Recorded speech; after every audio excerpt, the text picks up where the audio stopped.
Welcome, everybody to your weekly football dose. The vitamins everybody needs. Any football soccer fan out there, the regular weekly vitamins you need to get your week started. Welcome. We have a very strong panel here. Before I introduce the panel, everyone, as you watch the stream, like, share, subscribe to Footy Fantasy. The link will be on, at the end at the pod showing Footy Fantasy, FWTIE Fantasy on YouTube. Share with your friends, your family, your foes. You shouldn't have any, but if you have, still it's okay. Still send to them. They might still like soccer and not care about how they feel about you. So let's start. Let me start to my right. Ov making a reappearance, first time this season, lifelong Ghana fan. Recently found out he support Newcastle. It looks like Ov has a tendency for pain. I have a tendency for good football. In the mid-90s, Newcastle were playing good football with Asprilla, Shearer, Les Ferdinand, Beardsley. So all those guys, I love those guys, and I loved watching them. And then until Wenger came and I was like, yes, this is the way. But now I think I need to join Man City. That's where I need to move to at this point. Like having on all of social media, after fans are appearing in different teams now. Someone in Paris, Man City, some might appear in Qatar. Just any team. Qatar.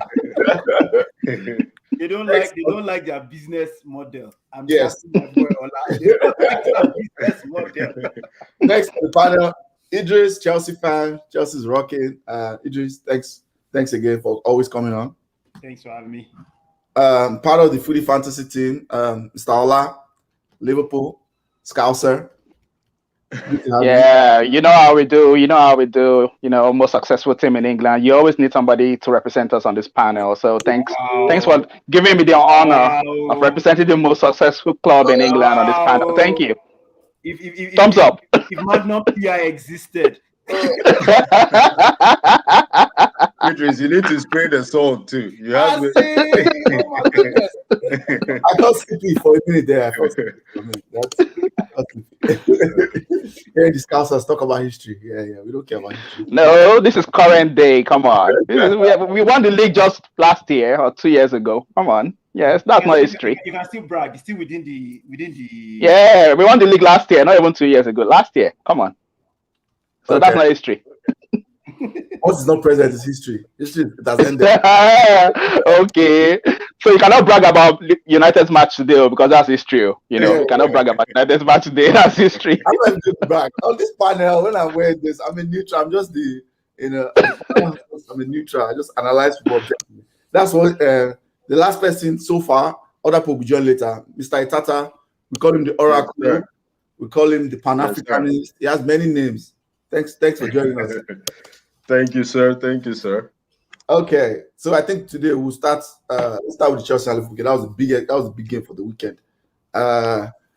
It was a 1-1 draw, of course. We'll start, I guess, with the home person. Ola, what are your thoughts about the game? How it went, and tell us what your thoughts are about the game. For me, I think that was the right result because I was saying it in our Facebook group yesterday. Chelsea didn't deserve to lose, and Liverpool didn't do enough to win. So draw was the right result. Chelsea are going to be a big problem, and the reason why they're going to be a big problem is partly because of Thomas Tuchel. He is a top coach. This is not just about being a manager. He knows how to coach. There's a difference between just managing a team. That guy can coach, because even when there were 11 men on the pitch, that match was already difficult for us. And then when they took the lead, Liverpool were struggling for like 10 minutes. That goal, basically, that Liverpool score came against the run of play. It was, I didn't see how we're going to get a goal in that first half. It was just, we just managed to put a bit of pressure from the corner kick and then force them to give away a penalty. The second half came out strong, first 15 minutes, but realistically, we didn't create any clear-cut chances, and that's because Chelsea know how to defend. These people, they don't concede multiple goals. They don't concede 3 goals, even 2 goals is hard to score against this current day Chelsea. So I'm not too surprised how the game went. You know, not too surprised how the game went after 60 minutes. After 60 minutes, that was a masterclass in how to play 10 against 11. Liverpool didn't create anything. All the half spaces were just being closed down. Half spaces everywhere. Even when we started taking shots from range, Mendy was just saving the shots from range. So I would say we could have done more, but even if we had Thiago on the pitch quicker, because that's what some of our fans are saying, maybe Thiago should have come on quicker. I don't know. Maybe that might have helped. For me, the biggest issue was we didn't have enough weight. When you're playing against 10 men, you need people overlapping, people getting to the byline, crossing the ball. We didn't do that enough. And number one reason was because Robertson was just coming back from injury.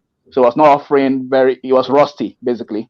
And Mane was indifferent. It wasn't great. So that left side was totally terrible. We didn't create much from that. On our right side, where we even played well, Sana, Elliott, and on that right side we had Salah, Elliott, and Trent. Ayo will know this.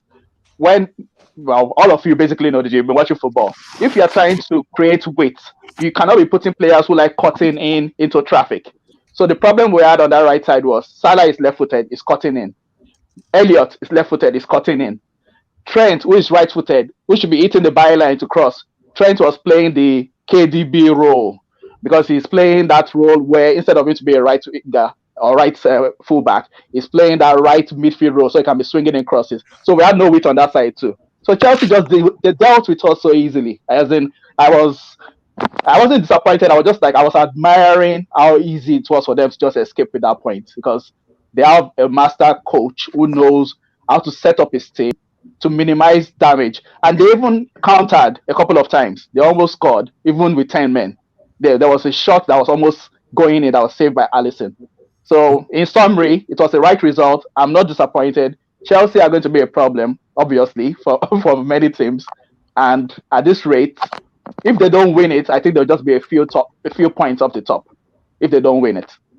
Okay. One thing I wanted to talk about quickly about Liverpool before we go to Chelsea. Question for you, Ola, being a Liverpool fan, is Firmino now? Is Firmino now yesterday's man? Yeah, yesterday's man. I said that because I watched yesterday. I was like, wow, the difference when Jota came in, just in penetration, the direct runs into the box, and I understand why he plays Firmino, right? It's like the two questions I have is has Firmino become yesterday's man that is the bench warmer, or should Klopp change his role and he just become a midfielder?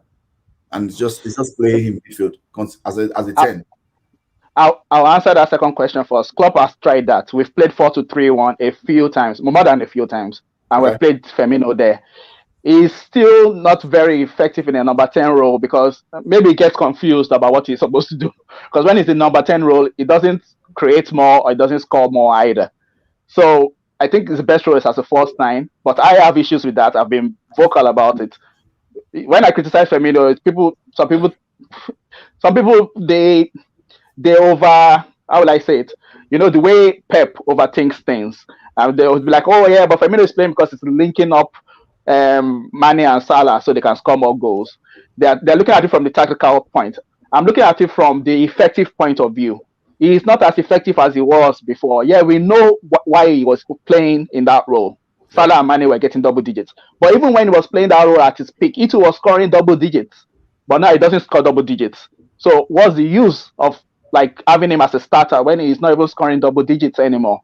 Yesterday, I probably will give him a bit of leeway because he didn't play the full match. He played only 40 minutes. And I think that hamstring injury maybe limited him. So I won't pass comment based on yesterday, but based on evidence of last season, I would say maybe it's past his peak. Because even though he's doing what he's supposed to be doing in the system, he should still be scoring more goals. Yeah. That's what you're in number 9 for. You should be scoring more goals. And he's not scoring enough goals for me. I'll prefer Jota. Jota doesn't link up play, but one thing Jota does is when he gets a chance, at least maybe out of every 3 chances he scores, he has the best goals per minute ratio in our current squad, even better than Salah. Jota. He has 13 in 21 games or something like that. Yeah. And out of those 21 games, he was playing as a sub, maybe half of them. So Jota is a very good finisher. but maybe it doesn't link up play. But for me, if I was the manager, I'll be playing Jota because come on, you need a striker who's going to score goals. You don't want a striker who's going to drop in deep. Okay, yeah, we know it's part of the system. Firmino drop in deep, linking play, but it depends on what the manager wants. And Klopp loves Firmino. He loves him. But at a point, we have to wonder, is he still effective? Like you say, I think he's past his peak. Okay, fair point. So let's go to Chelsea. Idris, I'm going to ask you 2 questions. I don't want to just be like a review because review is very broad. First question I have is what impressed you the most Chelsea's performance? Second question I have, was that a red card? And that one will go around to everybody. Do you think that's a red card? And the last question is, who do you think is who do you think is the best person to play along with Lukaku in that front? I know Mount is like unmovable. Is it Havertz or Werner? So let's go. So we can go ahead. Mute. You're mute. Oh, sorry, guys. I'm just gonna touch on I'll answer the 3 questions, but I'm gonna touch on something Ola said just for banter. May you never have a Havertz. You need to talk that they say is linking up play. May you never have a Werner. Sorry, all this link up play rubbish. Don't worry, brother. I know. You had the Torres killing it for you guys. The guy came. We suffered 3 seasons. I don't know the version of Torres you sent over.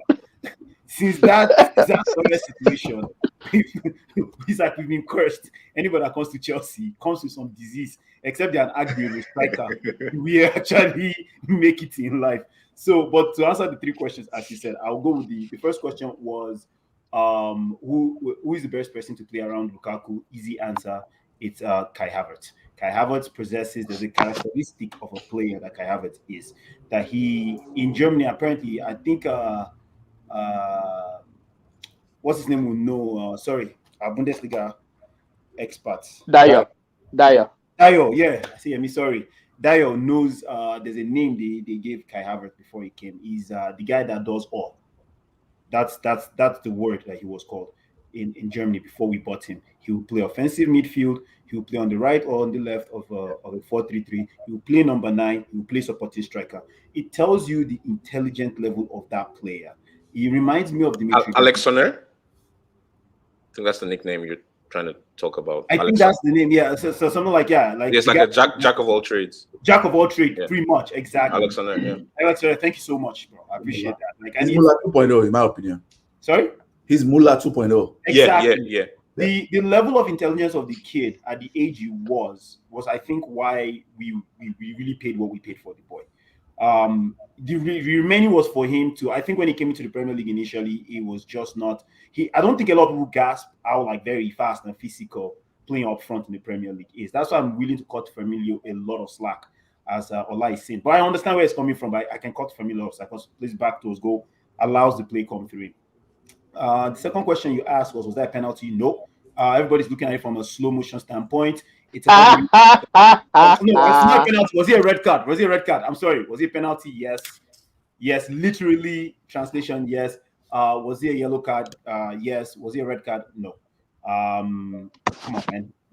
You're judging intent. But if you want to be literal with implementation of the law, I guess you would say, I guess you're stopping a goal scoring chance intentionally. But come on, man. Like in real time, didn't look like it was intentional. It was what it was. But then, so to me, no, not a red card. Penalty, yeah, whatever. Third question was what impressed you the most about Chelsea? Hold that thought first. Let me introduce Dio, our resident Bundesliga expert, Pep fanboy. Also, he has multiple names. Dio, long time. Thanks for coming on. It's been a while. Yeah. Okay. We'll get. I missed the earlier part of the talk, but I'll jump in whenever you have some break. Okay, yeah, no problem. We are going to run today's own just because there's a lot of people on the panel. I don't want to take forever. Like, when we get to after this, we do Man City. Then you since you are Pep Man City, it was the same thing. You represent Yannicka. You are a Man City fan for today. Yeah. Okay. He's the Arsenal guy that we have to give therapy for. Obi. Just for therapy, only therapy settings only. Idris, tell me what impressed you most.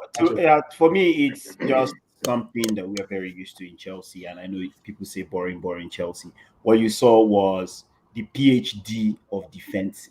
You know, that I would say was a mix of MBA and PhD level defensive. Because by the time what's his name was coming in, Thiago Silva and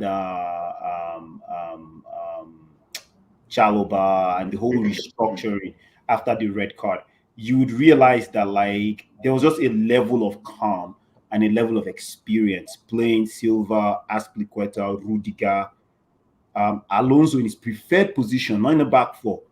A power can track back and join a back five. You know what I'm saying? It's five. Those guys, you would have to literally have 20 Lukaku's, Antonios, and what is his name in Wolverhampton? The Bolly. Adama. Sorry. You need no. That's what you need to run through those guys. Like you're gonna, and all of them have to be playing at the same time with them. Like run through them. So any other thing, you're gonna pass your way, run through. Sorry, man, it's not gonna happen. And with Mendy as the goalie, I mean, this is not a Lampard's team, so we are not out here opening Yash anyhow. So just to say, like it's, so that's the best thing. Resiliency for us, and we actually tested Liverpool while we were actually a man down. So for me, that's stuff of champions. You know, just so I threw that there. Okay, stuff of champions. So I'll give Record that part, please. Let us screenshot and let's clip that part. Champions League winners now. Do you see me saying? So I'll do a quick poll for everybody because I like I said, I don't think we have time to like go into everybody going to Chelsea. It just take forever. But quick poll about the Chelsea game. Lukaku, is this Timberland boot Lukaku or Lukaku 2.0? Idris, I know your answer. I know you are saying. Sorry, what's the question? I didn't get the question. Is this still Timberland boot Lukaku? You know how people call him Timberland, like his first touch is poor. So is this still Timberland boot Lukaku or new version Lukaku? Idris, I know you answer, but I'll just ask you for. I have to ask. This is Lukaku 2.0. The guy went to go to school and came back. Don't add anything. Just that's all I need. Ovie. I mean, his touch is still heavy, but it's a better version, definitely. So not Timberland. Maybe it's like for tennis shoes. Let's say 1.5. 1.5. Daniel. Well, you know my issue with Lukaku is Lukaku big game. You know, until that is taken care of, my stance remains the same. I mean, I guess 1.5 is fair enough.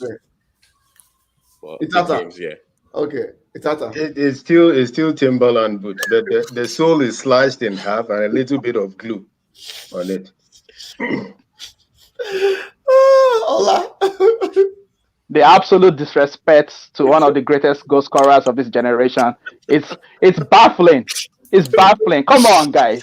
Just because he couldn't score against Van Dijk and Matip. Come on. You think those guys are just... You said he didn't score in the big game. Didn't he score in the last match against Arsenal? It's not a big game anymore. It's not a big game anymore. Relegation further. Come on. Not You're now. here Not now. roasting Arsenal, right? Not now. Not now. I'm not going to that segment. We're getting there. So, what's it? I guess this is Lukaku 2.0, yeah? No, you know me, I'm a Lukaku fan. I've always been a Lukaku fan. So I've never had issue with all you people that are always criticizing first touch. First touch, as long as the first touch is putting balls in the net, man, I'm happy with that. Whatever, yesterday for me, you can't judge him on yesterday. That was a tough game. They were playing 10 against 11. He scored in his first match, dominated. So he's not going to dominate every single match. Come on. So for me, it's improved and it's still good and he'll be worth it for Chelsea. It's new improved. Dyer. Yeah, I think I would say 1.5 because yesterday, Lukaku's biggest strength is his physical strength. And you now drop him in the middle of three guys that are giants. Fabinho in the triangle of three giants. Fabinho, Matip, and Van Dijk. He's not going to wrestle them. He's not going to outmuscle them like Pablo Mari. So I was thinking at some point in time, but Chelsea to have settled for the draw. At some point in time, I might be instructed to take out Lukaku and bring in Werner that maybe offer something else and maybe try to pull them up with some. Sorry for talking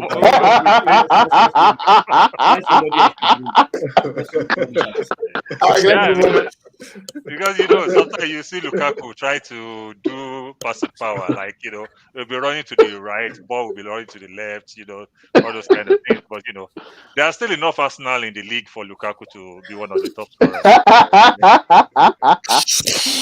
Okay, please, let's jump into Man City. Sorry, you said you're going to ask all of us about the red card. Now ask all of us about the red card. Quick Oh now. yeah, I forgot about that. So I'll answer mine first. Let me answer the Lukaku thing too, right? Me to ask question. No, I actually think this is. I agree with Teola. I think it's new and improved. I think people are just being unfair. United fans are like the second. Probably we're not the first kings of social media. Arsenal used to be, but Arsenal is in man. This is all the therapy settings right now, so they are not king of social media anymore. So United fans are just very unfair. Personally, I think, in my opinion. So yeah, I think it's 2.0. Red card. I absolutely think it's a red card, but letter of the law is a red card. So Idris, as I said, is Ovi the red card to Rhys James. What are your thoughts? Yeah, it's difficult to give penalty without giving a red card. That's just it's just difficult. So he might not have meant it, but because there was no way for him to put his hand in that quick motion. But when you look at it, it looks like his hand is wide, and you can't do that. So that's it. Red card, penalty, simple. Move on. Daniel. Clear red card. There's no more dogzo that can be like denial of a goal scoring opportunity like that. It's literally on the line. You have to give a red card if you're given a pen there. And by letter of the law, I mean, people are talking about how why did Anthony Taylor only look at one frame? Like that's all he needed to see. By letter of the law, that's a red. So yeah. Okay, Itata. Yeah, I think it was a red card, and I'm not entirely sure if he was the last man. And being someone who actually plays the game, he hit it intentionally too. Yeah. So he tried to scoop it. Yeah, it was intentional. No. It was instinctive, but it was intentional. Mhm. He hit it with his hand. It was instinctive, but it was intentional. Ola. Yeah. Okay. Well, for me, they say the way the referees look at it is, did the player make a movement towards the ball? Now, we know that the ball bounced up. He hit his arm, but then he made a movement towards it. He moved his arm. That's a deliberate action. Yeah. And if you do that, there's no way you're going to escape a red card. It's different if he didn't move it. If his arm was just there and he hit his arm, but he actually moved his arm. Yeah. They can watch all the replays. Even without slow motion, you can see even. That's why the Liverpool players were shouting straight away. They were shouting straight away for the penalty. I don't know how Anthony Taylor even missed it in the first place. That guy, bald mank referee. He gave us only 4 fouls throughout the match. We made 30. He gave only 4 fouls to Liverpool throughout that match. Only 4 fouls. Throughout the whole match. After the penalty, he didn't give us any other free kicks. After that penalty, he didn't give us any other free kicks. You already knew he gave you guys Sadaka. Like that game.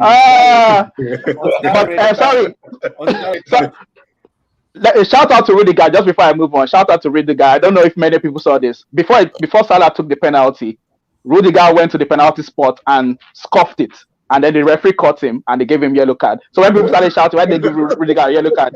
So shout out to him because that's gamesmanship. Me, I don't mind that. I like players who are like, they have good games. He was trying to do mind games. He kicked the penalty spot so that Salah won't be able to score. But sorry, Salah doesn't miss penalties for us. 17 penalties consecutively. Salah is the penalty king, so don't try him. Don't try him. This is what I don't used to like when Liverpool fans just come and talk. Let me talk. I have some issues with but Jorginho has missed penalties now. But penalty, okay. Let's end with Dio quickly. Then I want us to move to Man City Arsenal. Red card. Red card. Okay. Comment from Dara says that's a red any day of the week except Tuesday. Champions victory, bro. I know what I like what you do. Okay, let's start with Man City. The home team. Well, somebody's in the. Somebody's in the. That's Jola. That's probably Jola. Oh, that's Yannicka. Perfect. Oh, right on time. Hey, Yannicka. Right on time for City. Yeah. Can you hear us? Yank, are you there? You're dialing again. Yeah, you're dialing again. Okay. Yeah, so Man City Arsenal review. Yeah, let's just start with the therapy man. Time for therapy. Therapy settings only. I mean, what? No. This is a critical intro. Let me introduce very well. Relax, Ovi, relax. Let me set this up very well. I don't just go to start. No. I don't do that. We don't do that here. I have to prep this very well. Okay. Arsenal Football Club. 100 and how much? 40 million, 150 million spent transfer window. No, 90, 190 something. 130. 130. Okay. I trust Ovi. Ovi knows his numbers. 130 million spent. Currently 20th in the league, bottom of the table, 0 goals scored. Arteta is 9 conceded. Arteta in his whole reign, he has spent close to 200 million since he joined Arsenal as Probably a coach. more. Probably more. Okay, so over 200 million pounds as a coach, and Arsenal look worse. Yes, Chelsea, Man City, very very difficult fixtures. Okay, but Arsenal look worse than they have ever been. They look worse than they were certainly under Emery and Wenger, and they even look worse than last season. Ovie, tell me, what's the way for this Arsenal team? Like, so we'll talk about that. Actually, that's too broad. Let's talk about the game. Maybe that will take very short. No, I think if you look at the game, the only person you can really fault is the manager. It's okay to lose. Well, it's not okay to lose. It's understandable to lose when things are not going well, when you have a lot of players injured, when there's so much going on. It's okay. It's understandable. But the way he set up his team, the amount of draws players in the lineup, the lack of belief in the team. Once we concede a goal, the way the team just crumbles. And a lot of his decision making has been suspect for a few months, but it's almost getting worse every day these days. So you can only blame the manager. You can't blame any of the players. What are they going to do? So I think that's the first step. So that's why he must be feeling the heat now. No matter what the kind of face he puts up, no matter what the club is saying, he knows deep down his time his days are numbered. It's just a matter of can he change it quickly, or is it just gonna just happen the way it's supposed to happen? There's no way to hide. You can blame the player. You can say they are not good enough. That's fine. Brentford is not going to go play Man City and just lose 5-0. They will make a game out of it. So even if one or two key players are injured, they should make a game out of the game. So it's all on the manager for that game. For the last couple of games, Chelsea game manager, this one manager, the players are substandard, fine, but it's 11 against 11, men against men. So what's going on? So I think that's the first. So even people who say Ateta in and believe in him, it's difficult to argue for that, because no matter how beautiful how intelligent your process or your dream is, Arsenal has a minimum standard that they have to keep. And if you can't keep that standard, it's hard. It's hard to keep the fans on side. Now it's not like last season where there are no fans. The fans will chase him out of the club. It's only a matter of time if he keeps going this way. So for him, he must be feeling the heat. The season starts in September, and there's little or very little room for error from that point on. If it doesn't change drastically, the next 1 or 2 months he'll be gone. We saw this with Emery, so we're seeing it all over again. There's nothing new. The players can only do so much. Yes, they might defend better. Yes, they can coordinate better while on the pitch, but the manager has already set them up to fail. So you can already see a man who is panicking, because his decisions, even though he doesn't say them, his decisions are panicked. He's complained the other day that he lost with back four. People complained he should have moved to back three, and now he lost to back three. Asking why he shouldn't have played the back four. That's not the issue. The issue is he doesn't look like a man that believes in what he's doing anymore. And Arsenal have no style, have no system, have no process. It's just I don't know if Arsenal is a pressing team. If we're playing out of the ball, I just don't know what they are. So someone said the other day, it's Arsenal a Beyonce team. I was like, what? Everything to the left. It's like, yeah. If you think, like I said, I consider myself like an average optimist. So we are looking forward to Norwich game to say, okay, our season starts against Norwich. But Norwich is looking forward to Arsenal saying their own season starts against Arsenal. That is the fact. So If it had gotten to that point, and nobody's afraid to play Arsenal anymore, nobody's afraid. Like right now, I mean, I don't even mind just buying Traore, just somebody to put some fear into opponents. The whole team just look like they are dancing. You're here to play soccer. They look like dancers. I'm like, what are you guys doing? There's no physicality, no heart, no passion, no technique. Everybody just playing like I see they're playing in some Sunday league somewhere. What is going on? So that only comes from the manager. I know the team will get better. I know that everybody's, but I mean, just the basics. You're being paid big bucks to do this. The whole world is watching you. You have the full stadium watching you, and you're playing as if you're doing this for fun. So, Where's your comment? Where's your comment for the manager? What's your comment? No, I mean, we have play 3 games, another 3-4 games, depending on what he does. Now, if he wins the next 3 games, because everybody's going to calm down. Yeah. But the thing is, if 6-10 games down, we have 5 points or something, then what's the use? I mean, what's the use of this dream we're dreaming towards, or what's the use of this? Because, like I said, yes, he has spent money. I don't think he spent it the worst way.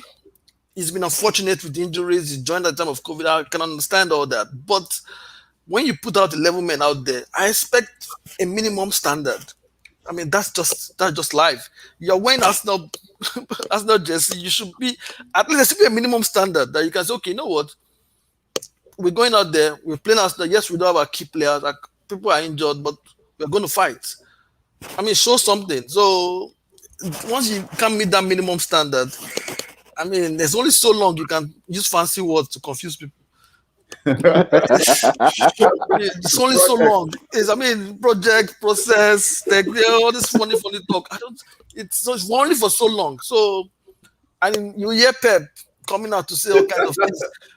I'm sure the match, I think that Pep didn't say anything about that. But whenever, as I say, all these people like Pep, Mourinho, always be wary of them. When they are praising you, just run.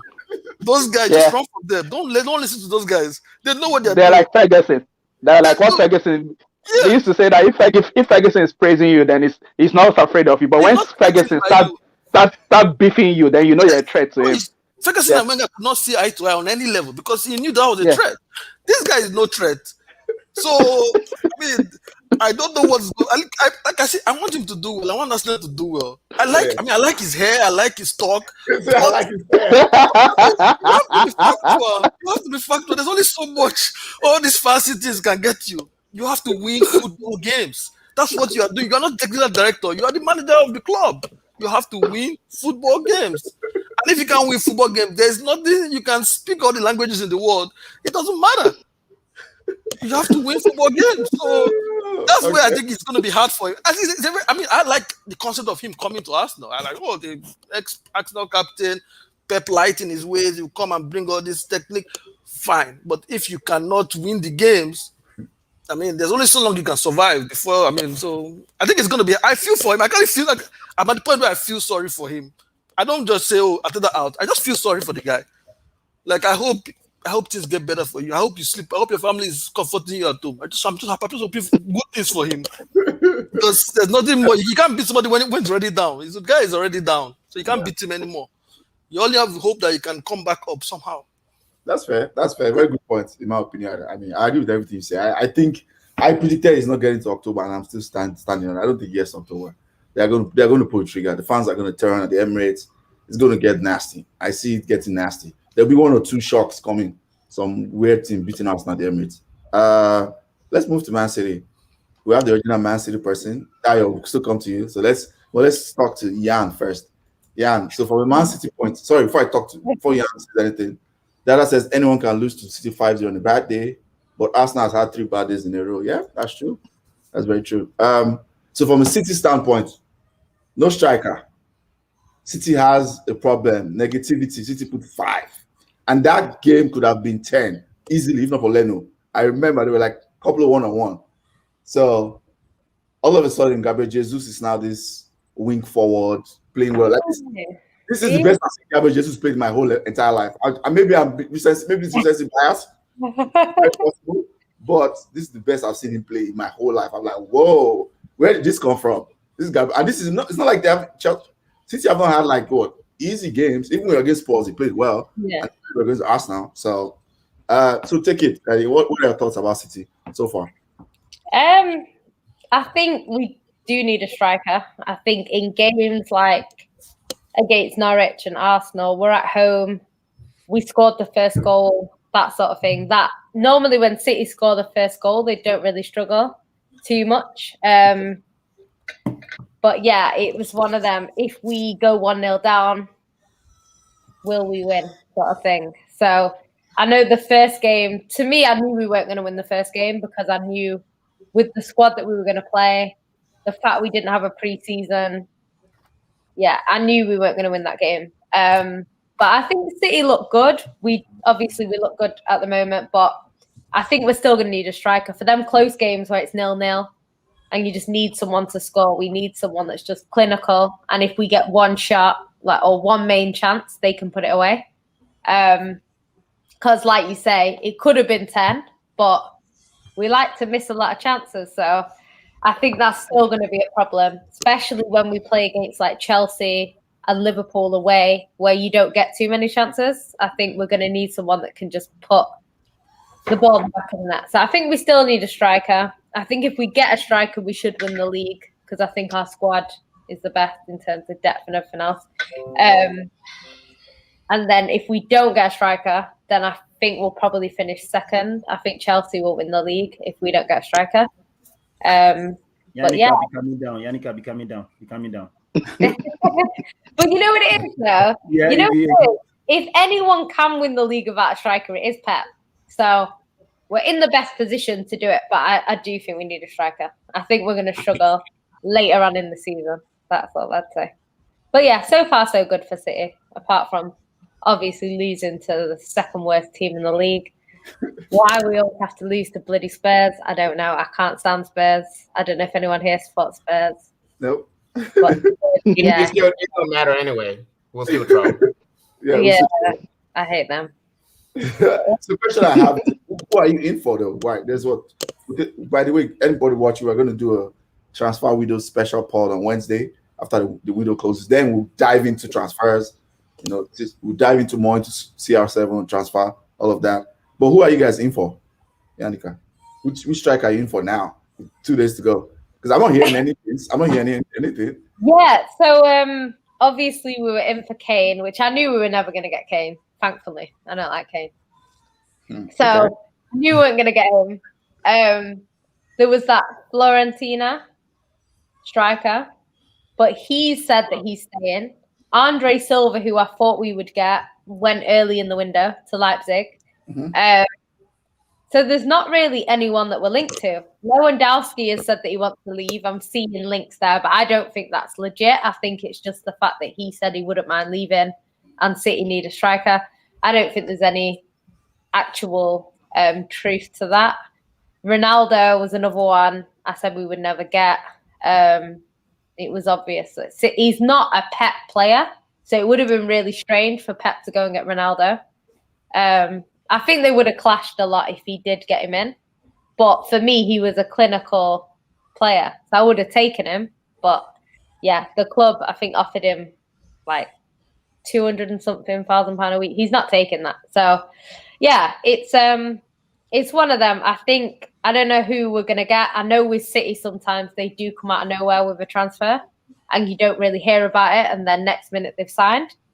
So it could be one of them situations, but I think they've left it too late. I think they put too much energy into Kane. And when we didn't get Kane, it's kind of like, that's it. So I think it'll be more of like a Van Dijk situation where we want someone.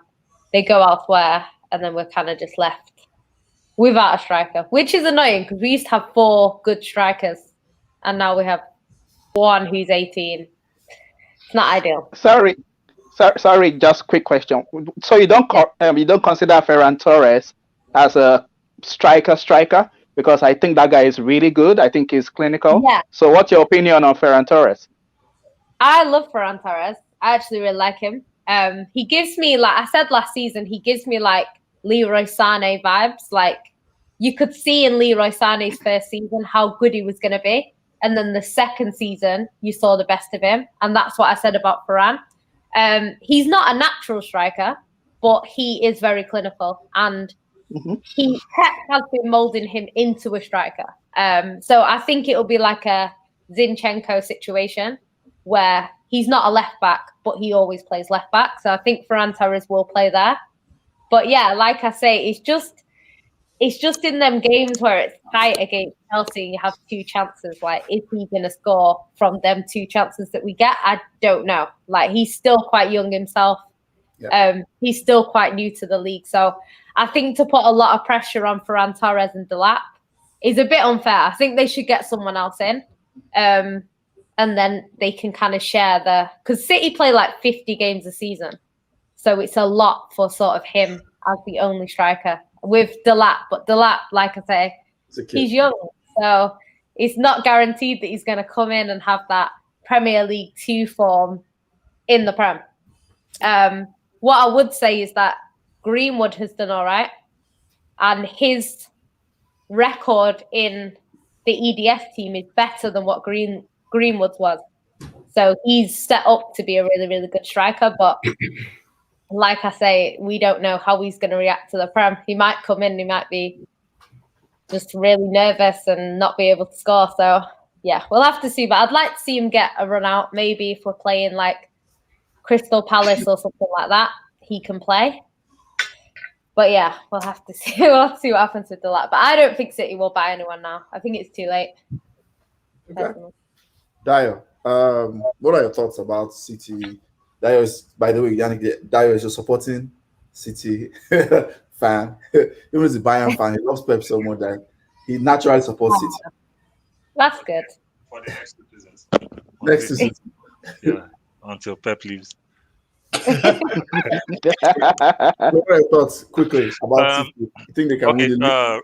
Arsenal versus Man City, well, that is just what it is. I'm not going to be too hard on Arsenal Arteta because the thing is, people, while you're hard on Arsenal, you're still looking at them as a big club. When you look at Arsenal in the light of Watford, Southampton, you understand it better and you.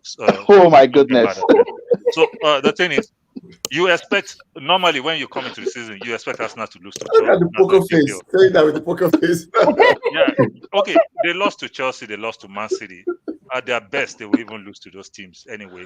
But losing to Brentford was what threw the spanner in the works. Like, give them a bunch of Norwich, Burnley, and they will be okay. Arsenal has been hit for 2 seasons in a row. Is that right? Like something like that. Yeah. So they are around the ballpark of where they should be. Like, lose to Man City every year. And lose to Man, you lose to all the big teams, and just pick points around their This man is going. Now to Man City. Man City is gonna have a problem without a striker. I've said that before.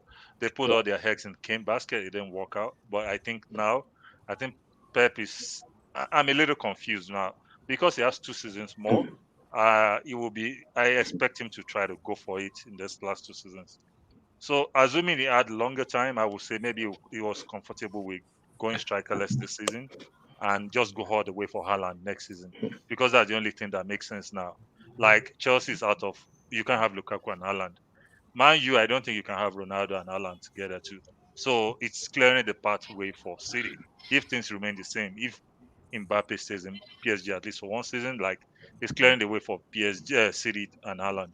And with Ferran Torres, it might actually work a little bit in the league against the smaller teams. But when you get to the big teams where you need your striker to take down one chance, that's where Ferran Torres and others will be found wanting. I was thinking maybe you can get some cheap options, but I'm not even seeing that in the market. Maybe someone like Ollie Watkins, or just to old spot until Haaland becomes available. Because you cannot buy a Kane and bring Haaland again. And and they even lost Lucas Emecha too. So someone that could actually step in. So I think they should just go strikerless this season. Give Jesus or every support he can get, and let's hope for the best. But you are not going to get a good striker 2 days left in the market, because wherever you get a good striker from, they need to replace him too. So it's probably just just take your loss and just Igalo. or you might be fortunate to find a Mandzukic. Cavani's surplus requirements at Manchester United right now. You can have it. Actually, Cavani will work.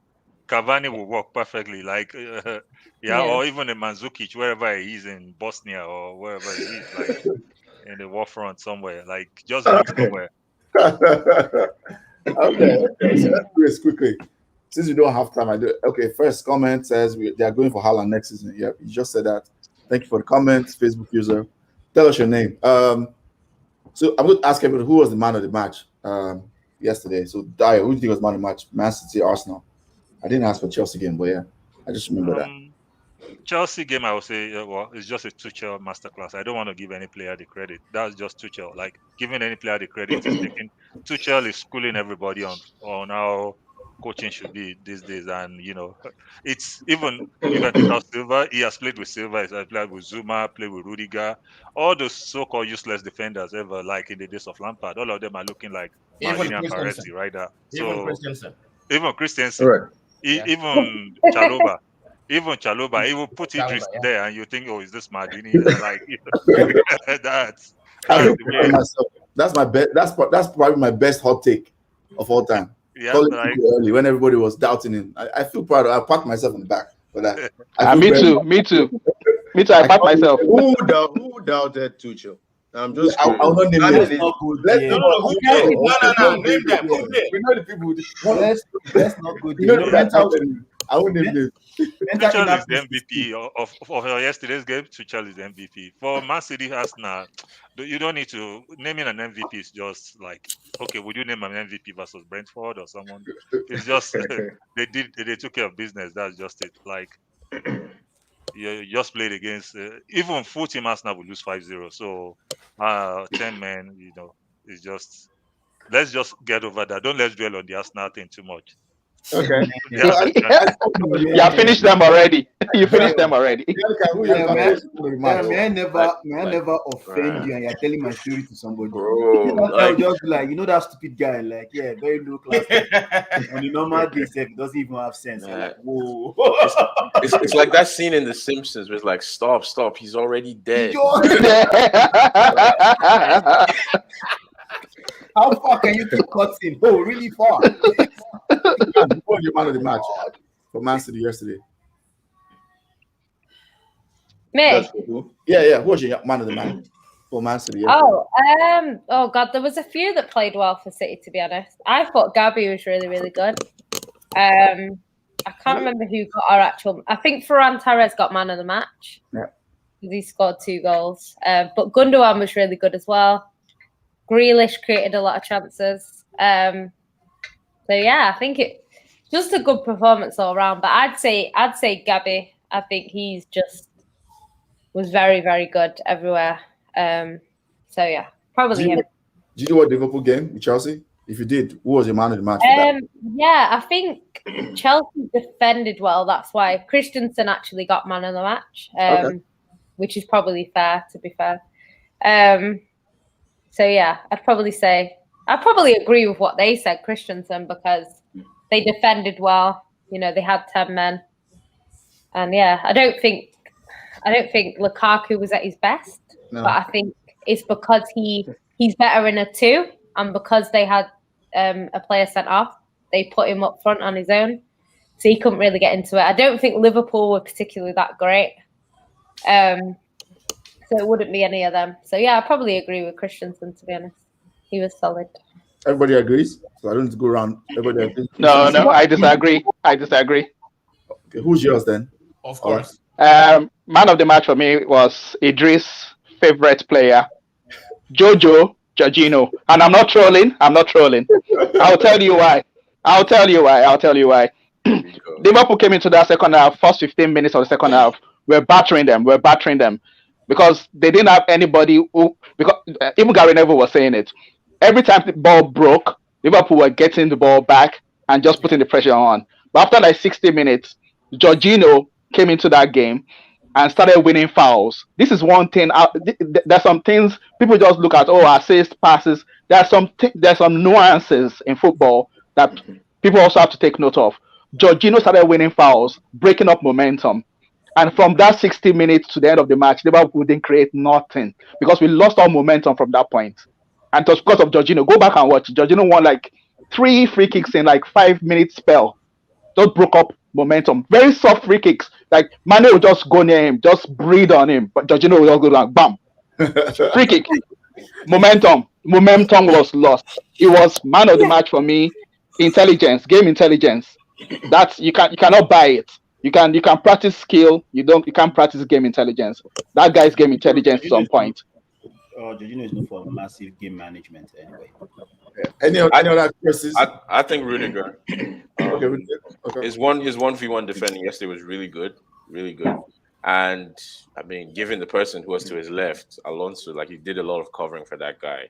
That's true. Sorry, go ahead. I was going to give Alonso, man, because Alonso really is a lot of coverage. Nah, and you are right. nah. And this is a guy that we crucify every second. Like, I mean, in terms of recovery, yeah, maybe, but that was a game where you needed to focus on the defending, right? And Rudiger bailed him out so many times, especially in the second half. Especially in the first half, a lot, but most especially in the second half, because I mean that's Salah's wing, and you expect that the focus would be, marking that back post and stuff. But Rudiger really covered for Alonso, and his 1v1 is really good. Like so many times, he'd stick out a leg, block the cross, stuff like that. I don't see him get dribbled past very often. So yeah, I think Rudiger for me. Okay. If there are no other. Yeah, for me, Ferran Torres and Christensen. So Okay, it's fine. For me, I think Rudiger, man. I don't know what is actually turning into. A real rebound for Rudiger. As for the Arsenal game, I think the fans are man of the match to sit through it, even though they knew what was coming. So I give man of the match. Not all of them sat through it. A lot of them left during the first half. Yeah. Wow, this guy. you guys are really out here just I just want to say, I mean, I know Arsenal is down and everybody's bashing Arsenal, even Arsenal fans, but I mean, this is the worst. It's gonna only get better from here. Okay. Whoa. Are you sure? Are you sure? It doesn't matter. Arsenal Go lower than 20. Whoa. No, you can't go lower than 20. We're already 20, so there's nowhere to go again. So we're not going to get relegated. The championship is still We're there. not going to finish in the bottom half. Okay. So it's bad time, but it's down, but they'll come back. It's like I said, you are not meeting the current standard, the minimum standard. That's the issue. Yeah. So they will meet the standard eventually, but right now they're not meeting it. So Yeah, the one of the most positive Arsenal fans I've seen ever. And level-headed. I like that. I've always told you that. They're positive and level-headed. yeah, So let's go to Manchester United. Let's move on. I'll hand it over to the favorite, the guy who likes Manchester United issues. We'll start with him. Jola, Mr. Oga Kwame. Let me just start with that because I know you're out there, you're outside, you're on vacation. Did you watch the game before we get in there? First of all, yeah, I'm out on vacation, enjoying my life. I did not watch the game, and I am happy I did not watch the game because I was up in Lille watching Lille versus Montpellier. Oh, okay, nice. Listen, Lille is better than Manchester United. Okay. I'm gonna tell y'all right now. I spotted a couple players on that team, right? What's his name? Something Jallo, right back. That dude is better than Wan-Bissaka. I'm gonna tell y'all right now. Wait. Idris, I see your face. Please be calming down. Just shut up. That guy is better than Wan-Bissaka, right? You guys remember what's his face from Liverpool? Mamadou Sakho, right? Mm-hmm. He plays at Montpellier now. That man looks better than Lindelof and Maguire put together. Okay. Oh man. I didn't watch the game, but the shit show I read on ESPN commentary. Okay. I'm glad I missed it because I was actually trying to look at the score in the stadium, and there was not a lot of service. I got out and I was like, oh, I didn't miss much. I heard Adama Traore ran through our midfield and our defense. I heard the lead up to our goal, there might have been a foul by Pogba. I heard the manager looked like a dickhead as usual. And it's just same old, same old. Tell me what is different. Ayo, tell me what is different. Tell me. I'll tell you what is different. Tell me what I missed aside from the goal. I'll tell you what is different. Okay. Varane looked good. Yeah. Yeah. Oh, okay. On the So start. did Lindelof for the first couple weeks. Yeah, Varane looked good for the start. Varane looked very good. Fam, Lindelof looked good for the first couple weeks. Eric Bailly looked good for the first month. Yeah. I'm not putting anything past Oli. Oli is that person, right? That, like, if Oli were a mechanic, all the cars on the road would be dead because anything he touches just goes to shit. That's what that man does. Fam, you think Ronaldo's coming to score goals? That man is coming to score own goals. I'm gonna tell y'all right. Nah, come on, that's an exaggeration. Okay, talking about Ronaldo, we'll go to the game. Quick thoughts about the Ronaldo transfer. CR7 transfer. I think it's the most irresponsible transfer we've made in the last since Alexis Sanchez. I think it's a very thoughtless transfer. And I think it's a transfer that describes what the club is, right? It's a club that does not learn from the past. It's a club that doesn't think things through. It's a club that only hurries to do, terrible things. Like when something is good, Manchester United never rushed to do it. The Jadon Sancho transfer took 18 months, right? Yep. That was a good transfer that should have happened in one transfer window. It took them 3 transfer windows to pull it off. But the worst deal ever, it took them 2 hours to do it. Make it make sense. Look, I compare Manchester United right now to a homeless person going to IKEA to buy furniture. Why are you buying furniture for what? Or like somebody who doesn't have a car going to Pep Boys to get an oil change. What are you changing oil for your feet or your shoes? Like, what are you doing? Look, we are experts at prioritizing bullshit. We are experts at prioritizing rubbish. Why is Ronaldo? Look, every team Ronaldo has gone to, right? Real Madrid, after Manchester United, Real Madrid, constant service. You're guaranteed that the ball will come into the box, that the ball will get to the striker, right? Left Real Madrid, went to Juventus. As dead as Juventus is, I mean, they still provided him service. He still scored goals. Where is the service coming from at Manchester United? Wolverhampton Wanderers.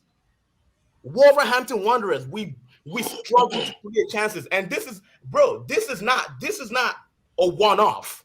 This is constant. Wolverhampton has been peppering us for 3 years. We've been finding it hard to score against Wolverhampton. I hate going to the Molineux.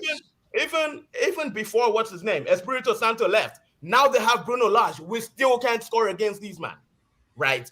What is Ronaldo going to do for you? What is he going to do for you? So I think it's an irresponsible transfer. I think it's a transfer based on sentiment, and we are a club that prioritizes BS. We prioritize sentiment above actual football. We brought in a manager who is incompetent at best, right? And we keep him. Why? Because he stuck out of foot in 1999. Oh, okay, this guy. Okay. No. Fam, listen. I arrived late on this podcast. I had a lot of things on my mind. He stuck out of foot in 1999. 1999 is 21 years ago. And yeah, 21 years ago, right? And we still keep him despite his incompetence. We brought back Ronaldo. We sold him 12 years ago. Do you think we're getting the same player? Absolutely not. Do we have the same facilities to provide him the chances to score like we did 12 years ago? Absolutely not. Don't. He wants to mute your mic. Your best friend wants to mute your mic. No. So listen. Again, we act based on sentiment, and we sold Ronaldo when he had 10,000 miles on him, and now we've brought him back at 250,000 miles, and we expect him to win us a freaking trophy. It's not gonna happen. We're not winning the league. We're not gonna be in the race to win the league, and we're not winning the trophy this season. Okay. Can I go next? You can go next. You can go next. No, you're not allowed to banter though. If you banter, I'll kick you out of the street. I'm joking. No, I do agree with most of what he's saying, to be honest. I think obviously we know why Ronaldo was brought in. But I think there are areas that need prioritising. A lot of United fans that I speak to, they talk about the fact that, you know, Cavani only gets a few touches in the box because there's nothing created for him. And then you bought Ronaldo. Ronaldo is not like a Messi where he'll create a lot for himself. So he's kind of going to just want people to pass the ball to him and he will do the rest. I think Ronaldo is good enough that he's going to score what you do pass to him. He's not going to fluff it or anything like that. So United will score goals, but I don't think scoring goals was the real problem for Man United. I think it's in the midfield that they have the problem. So I don't think Ronaldo necessarily solves the problems that United currently have. I think Varane solves more problems, personally. But yeah, I don't know. We'll have to see what happens. Ronaldo is a player that could win you the league just because of how good he is. Even though he's old now, you know, he's still the second best player in the world. So yeah, it's one of them things. Yeah. I think in terms of like today, like I did watch that game and like all I can say is United are lucky that was Wolves because they should have been 3-0 up at halftime. They should have been. And to be honest, if it was a better team, they would be 3-0 up at halftime. So I think they were very fortunate. Obviously, from the second half, I knew Man United would win. It was obvious it was going to be 1-0 Man United, which it was. But yeah, I just think Wolves were terrible. They weren't great in the final third. Yeah. They were good everywhere else, to be fair. But in the final third, not good enough. How they didn't score, I don't know, to be honest. But yeah, I think if Man United play like that against better opposition, you'll be in trouble. Like, if you played like that against Man City, it's 7-0. But you wouldn't play like that against Man City. Right. So it's one of them things. But I just think the way they're playing, I know a lot of United fans that aren't happy because, you know, it's the same sort of football year in, year out. And it's like, when you go in to win the league, you want to be tearing teams apart. You don't want to be kind of just getting over the line in a lot of the games. And I think over a season, you can't win the league playing like that. There is sort of the odd game in a season where you get over the line and you think, oh, that's a sign of champions. But I think with Man United, they do it too often for it to be that. So I don't know what's going to happen. Man United have a chance of winning the league because you have a lot of individual brilliance. So if you kind of win most of the head-to-head games between Liverpool, the Premier League? Yeah, you still got a chance. I don't think you'll win it under Ollie, personally, but you still got a chance if you win all the head-to-heads. But yeah, I don't know what United need a defensive midfielder. It's obvious that that's what you need. Can I say something? I don't know. Can I say something really? Yeah, go ahead, Daniel. So the game, then about the transfer. The game. I have a simple question for people who defend the likes of Fred, and my question is why? That is it. Fred is a terrible. He's unarguably the worst Brazilian footballer I have ever seen play in my lifetime. I'm not joking. I'm not joking. What other people see in him, as you can tell, his other teammates are pointing out places, other people to pass the ball because, and literally, like I said this a while back, Troy Deeney literally came on a podcast for TalkSport and said everybody knows that when you play Man United, you target Fred because he's going to be the trigger. Everyone knows this. Players, fans, people who watch the game. So, you know, it's so clear that is one, you know, position that needs to be sorted out. And like, not saying that, you know, that's just going to dramatically transform the team and all that. You know, there are obviously still problems with the coaching. And like I said, when we were, you know, in the group chat earlier, like, I think this whole, you know, the talk about, the prioritization and getting Ronaldo as being not necessary and all that, it's a bit premature, I think. Because I guess the whole Sanchez thing is still fresh in people's memories, but like that could literally, it's one of those things where it could have literally gone anywhere. if Sanchez was a positive outcome, like we would not be talking about, this whole Ronaldo thing right now. Like Ronaldo is, one of two greatest players of right, in the world, and you're telling me if he's available, you don't get him.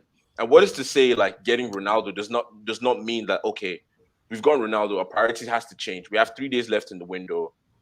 Moves have to be made because we have gotten this Ronaldo. Like to just assume that, okay, we'll get Ronaldo and okay, he's gonna play with, McFred or whatever. Like I think, like I said, it's very easy for people to like, it's United, this is how we do things, it's messed up, blah, blah, blah. But like, I'd say we wait. We've seen over the talk of the last few hours after the game, like there's been hints of Moyes is about to meet with Lingard. Like there are people gonna leave. Moyes about to meet with Lingard, discuss another loan option. They talk about Dan James leaving, Let's see what happens at the end of the window. Yeah, it's not a priority position, but bro, if Ronaldo's available, you get him.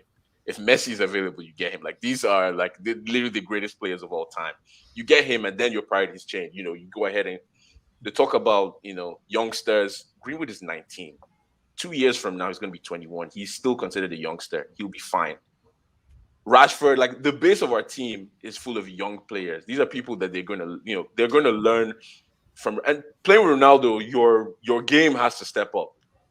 Like I said, like in terms of coaching, you can't do much about that because you see let's see what Ole is going to do. Eventually with the coaching. But for personnel, I think guys just calm down. Let's see what the end of the window is, and then you can bring out your pitchforks. Daniel, the thing is, we've needed a DM for how many years now? Three? Bro, yeah. See when it comes to how many transfers. DMs? No, we have needed a DM for a long time. Okay, we have. And remember what we just said. Remember what we just said to Yannicka, right? Mm-hmm. About Manchester City finding a striker. Mm-hmm. We literally sat here and said, there's 2 days left. They're not going to find a striker. They can just go ahead and play the season with no striker. Because guess what? They won the league last season with no striker. What makes you think with 2 days left, we're going to get a DM? Ronaldo is I'm saying Ronaldo could be the difference. If you get Ronaldo, it does not make sense to not get supporting help. Okay. Especially when we're a club that can afford to pay players. So like I said, I might be wrong, come Wednesday at the consultation, I might be wrong, and that's fine. But I'm saying like guys just need to calm down. That's what I think. Dan, just to chip in, if you're saying Ronaldo is going to be a triggering factor to bring a creative player, which is what everybody is saying, the issue here is your coach. Does he even play? Yeah, that's what I'm saying. That it's one of two things. Like right now, everyone's talking about DM. Like we could get freaking Kante from Chelsea, and our gameplay will still be shit. So it's about like addressing, prioritizing, like everyone's talking about. So let's see what happens with that. With or without that DM, Ole is still the coach, and his methods are like, we're not going to face Leeds every day. We're playing to our hands, and I don't know how long he's going to ride his luck for because look at our Champions League group, literally littered with teams that would play into our hands in terms of like open style of play. Atlanta and Villarreal or whatever. But Villarreal is what's it called? The rematch, revenge type thing going on there. So that's extra motivation. So, the guy's going to keep riding his luck. So it's not just about, the focus of, prioritization, blah, blah, blah. Like, we still struggle to break teams down. Like, if you get, like, what's Kante going to do for you in a low block? What's Tchouaméni going to do for you in a low block? Like, but let me jump in for a second. Okay, let me just take this comment. So Tiamat says Fred is the William to our United. That's interesting. Says it comes down to Ole, how Ole wants to play. Bring that DM and sit him down all season. Exactly. Ask but Donny van de Beek.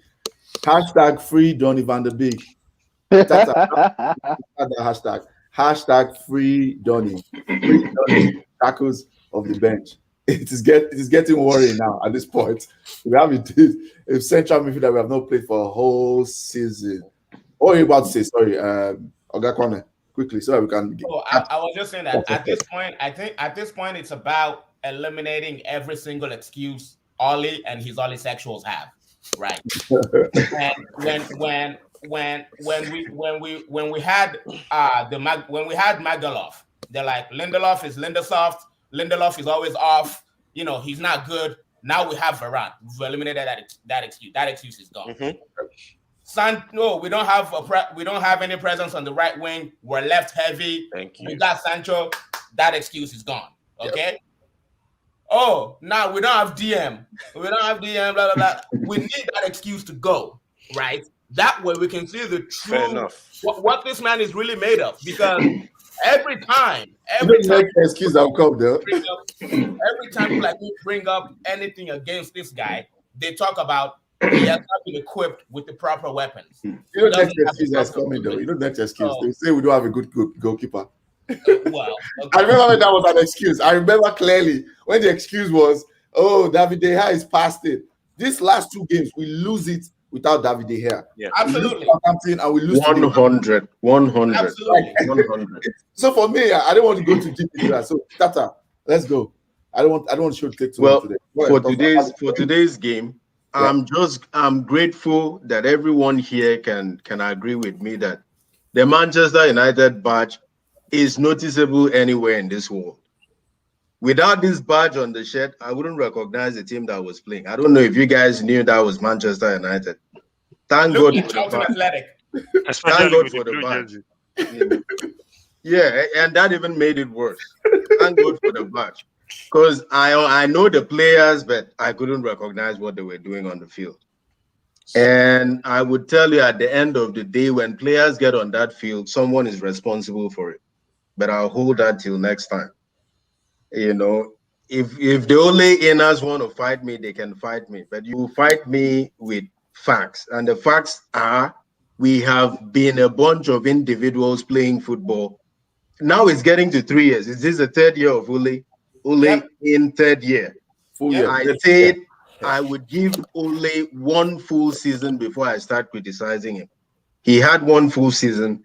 We still don't have an identity. We walk into the field, 11 individuals who it's almost like every player has a dice. You say, okay, throw yours. Is it 6? All right, do what 6 would do. You have 5, you threw 5 there. All right, do whatever 5 has. It's just, It's like 11 random. It's like 11 random guys come to the field and like, oh, I pick you. Yeah, and just go into the field and play. I joked in the comment that the team that Wolves shouldn't be called Wolverhampton Wanderers. They should be called Lionhampton because they overpowered us. They were playing like a bunch of lions, not wolves. At this point, I'm just tired. I am exhausted. I don't want all of this vibes thing. If you give that personnel to, I would say, majority of the coaches in the EPL, they make something out of it. We are unrecognizable. Graham Potter. What's the one at Leicester? The guy at Leicester. Even Patrick Vieira at Crystal Palace, he's doing better with this team. Oh, this guy is Patrick Vieira. No, seriously. A friend of mine put it. Sorry, go ahead. And I know like some of you are rival fans, even Ola is a Liverpool fan. If he wants to be honest, he can tell you that when he watches Manchester United, I guarantee you he doesn't recognize us either. Am I lying? No, man. Well, I've had my piece on. I've said many times. I think it's bordering on parody the way you guys going on Ole Gunnar Solskjaer. It's bordering on parody now.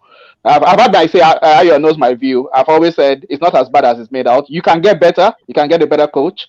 It's not bad. It's not as bad as it's being made out to be. I just think some people are so entrenched in their views and they're going to always exaggerate and blow everything out of proportion. Let me just say to you, whatever they are called, Wolves. They are not an easy team to play. Liverpool struggle when we go there too. We struggle to play against Wolves. They're a good team. You just think you're going to smash everybody 3-0, 4-0. No, come on, this is the Premier League now. That is not the point. We get outplayed. Did you watch our last game? I didn't watch the 1-1. The last game wasn't against Wolves, but still we were not recognizable. They're not going to win every game. It's not going to win every game. Nobody's talking about the W. I don't even understand what we are doing. It is a bunch of individuals. Get the bunch of individuals to play football. I don't care what the system is. Let's just show up and play. I'm not about the wins. I don't care about the wins. Get your Man, system in place. man, knew. be careful what you No, wish for. Be careful what you wish for. Be careful what you wish for. This is what happened. This is what happens to many teams. They'll say they don't care about the wins. We want one side of play. Ola, when the system is Okay. in place, it will take care of the W's. That's what I mean. That's what I'm saying. I don't care about the W's. When the system is in play and we see it every week, that will take care of the W. And about Cristiano Ronaldo, when one of the greatest footballers of all time is available, Neymar, Zlatan Ibrahimovic, Messi, Johan Cruyff, Gerd Müller, Maradona, Pelé, when they are available, you get them. That's where I stand. You get them. If they are available, go and get them. No matter the I don't have it. Look, regardless of the financial cost. we haven't replaced the right winger since David Beckham, since 2003. We have not properly replaced the right winger until Sancho, and he is even playing on the left. We know the DM is an issue. It's not that we don't know about it. It's been an issue for years. It's up to us to replace it. But the fact that Ronaldo or Messi, if PSG were to sell Messi today, and Man United can buy him, we don't need it. But guess what? Get Messi, because these are special. They are elite. Ola put it better. Say there is the elite division and there is world class, and then there are great players and good players. Ronaldo, Messi, those are elite footballers. If you're fortunate they are available, please break that bank. Go and physically break the bank. Let the employees run it. Let's make that clear. We don't. We're not on this podcast. We don't condone acts of violence. We do not condone acts of robbery. You get my point. That's my point. You get my point. This is a special footballer.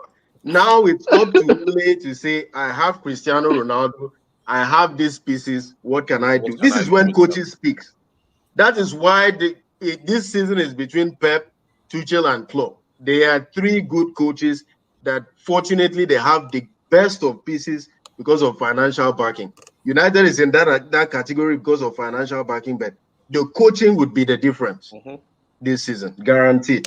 And just a little more on the whole Ronaldo thing. I said this as well. I remember when if you guys recall, Tata, when we're doing the Europod, where I said he would be up there with the scorers and whatnot. Like when people talk about Ronaldo, and I feel like it's so weird considering his goal scoring record and what he brings to the team. People make it seem like he's finished or he's washed or he's old, and he will do his job, which is to score goals, regardless of where his team is going. Like there's all you're buying Ronaldo because you want to win a title. Like it's not on him to bring it. It's not the NBA where you get LeBron James into your team and all of a sudden there's 11 players on the field. You're buying this guy. He's going to do his job. He does it time and time wherever he goes, club and country. So you cannot now say that because our system is this, or we're not at so and so level, you don't get him. It's not. Forget about the priority. Bring him in. Like he's available. Like it's like saying, okay, back in the let's say the Maradona, Pele times, like one of those two were available, and you say, no, we don't need him. Let's go and get. Yeah, I think I agree with you guys. Come on. Regarding Manchester United, Ronaldo is a Ronaldo is a positive to any team at this point. Let me take comments, Dara. Sorry, hold your thoughts. Let me take them quickly. Dara says you only know identity when you are losing. Dara, you're foolish for saying that. That's a shot at I know that's a shot at Arsenal. When you are losing. So the Jesse made this match was hard to watch. Most United fans said Jola knows that I'm indifferent about who. I never say give him time for players. Only when top man wants. I hate drinking paracetamol on things I can't control. That's the difference between me and Oga Kwame and others. What happened at Juve? Yeah, good question. Nothing happened at Juve though. No, they won the league. They want the whole thing about signing Ronaldo to win the Champions League and that was considered like a massive failure. I'm like, it's not How? on him. It's not on him. You know. Yeah, And okay. Like I'm saying, like they had Prelo. They had yes, another thing that everyone has been touching. They had an unseasoned coach. yeah, Before that Pello was the came. problem with Juve. Yes. Like, No, before Pello What came. did they do to that coach? yeah, Sari What did they do to that won the league. Sari won the league with them. Before Pello, they were other coaches now. Allegri did it with him, it didn't work. No, Asari Sari, tried, did not work. Sari at the minimum won the league. He won the league and other trophies as well.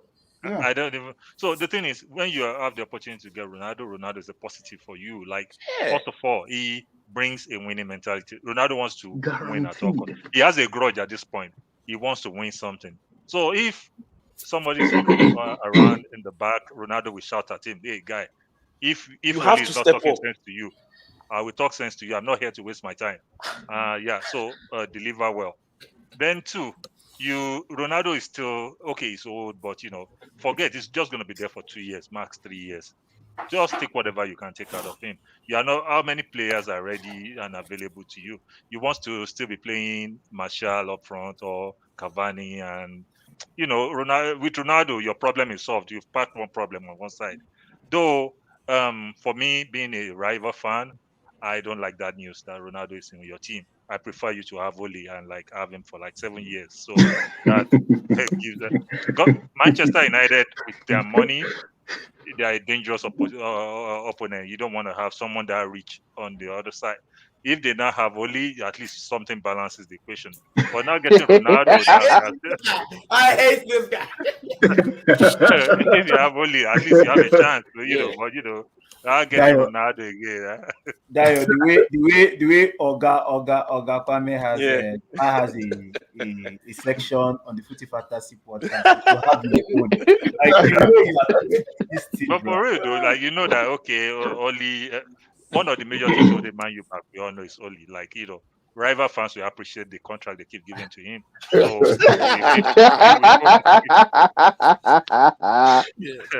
but with Ronaldo now, Ronaldo might actually become your coach and make something change. So Okay, add to that the contract thing, Jola, the whole the money thing you were talking about. It's not new giving ridiculous wages. This is literally what we do. We're not changing anything up. We give Matic a new contract. We give Matt a new contract. Jola, you shouldn't be We're about to give Lingard a new contract and then send him back on loan. It's what we do. Phil Jones have been stealing money. It's normal, at this point. And that's the thing is, just because a stupid mistake has been made for 7 years in a row doesn't mean when it comes up on the 8th year that I can keep my mouth shut. No, I'm saying you highlighting it as a point. I don't feel you highlighting it as a point. And my point is, the money they're giving Ronaldo, right? You can say, yeah, we signed it for 20 million. That's a cheap transfer, but we're paying him 21 million pounds a year, right? For 2 years at least. Okay. So when you add the cost of the transfer and the cost of the contract for 2 years, that's 60+ million pounds. Okay. Yeah, but the guy He does his job. The guy is selling you merch, and your stocks are not complaining. But you know what? I hear that, but then they'll come back and tell me that we can't afford Bissouma or we can't afford the one after the other. One after the other. Or you can tell me you can't go grab Declan Rice from West Ham. West Ham won't linger, right? Jola, you know what I found out through this transfer window. When I logged into my online banking system, my money was not touched.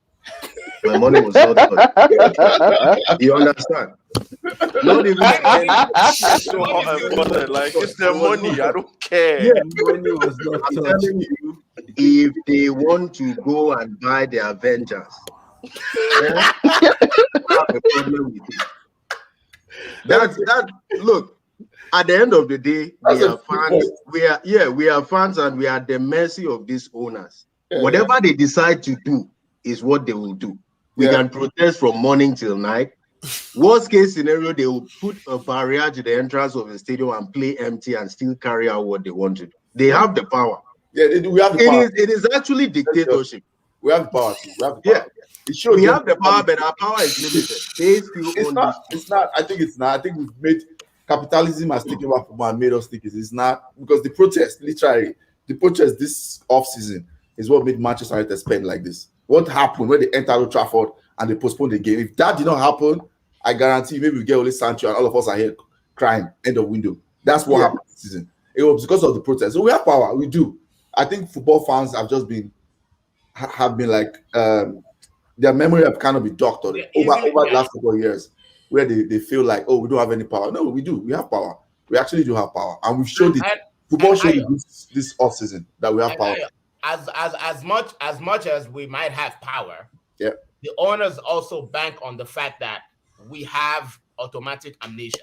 Correct. Right? That's true. Once Sancho comes in, once Varane came in, once Ronaldo, now we've forgotten everything. Now, if you say the Glazers out, when Varane was holding that jersey, you look like a lunatic. They're just playing games. They're playing games with us. Exactly. So now to wrap it up, let me take comments. Let's hear Ovi's thoughts about it. Maybe Idris, maybe not. Idris doesn't look like he's too interested about the thing. United. Idris is drinking from Champions League trophy. My brother say he loved it. He money no loss. Actually, that's the comment of the week. That comment. Someone said I can't believe I watched a Ligue game that was horrible. Maybe never again. He probably watched PSG versus Reims. Yeah, people are like, I think there's an online battle going on there. Did Messi play? Arsenal stay in your lane. It came in second half. I was following it. Oh, okay. Big failure. He didn't get to the semis. I think this person, okay, Ronaldo Ajib was a failure. Don't defend it. I'm waiting for the end of 2023 season. Goodness of Ronaldo United is the mentality we bring to our shy young ones, and I'm all for it. You can get 3 in the without salary. That's a good point. That's a very good point. Ovi, don't forget Donkey of the week and Kudos of the week. Don't forget. I don't do weekly awards. We'll end weekly. But let's Ovi, quick, just very, very quick thoughts about. Okay, so I'm just gonna just quick points about United generally. So about the game, I mean, Traore is looking stronger and bigger than ever. I don't understand what's going on. It's the oil. So, the only thing I'm confused about is how he has not scored any goal or assisted any goal so far. I don't understand. Fire Cicadia, but with muscles. The guy is just stronger and bigger than everybody. But that's one. So for the drab game, United managed to find a way to score. So that's kudos for them. For CR7, like most of you have said, I have no real issues with that. The issue I had with United in terms of their planning, squad planning, was I felt end of the season you let Cavani go and give you that option to see what's in the market. That's what I thought Man U was going to. So I was actually surprised when they were giving Cavani a new contract. Yes, he played well, but I just felt he has served his purpose. It was time for you to open up in case Haaland was available, in case Kane was available, in case Ronaldo was available. You have that space open. That's what I thought United would do. So once they got Cavani, I felt no more Kane. That's it. So surprised that Ronaldo came in, but you can't say no to Ronaldo. But I think that was the first issue. We all want our clubs to be smart. We all want our clubs to make smart decisions.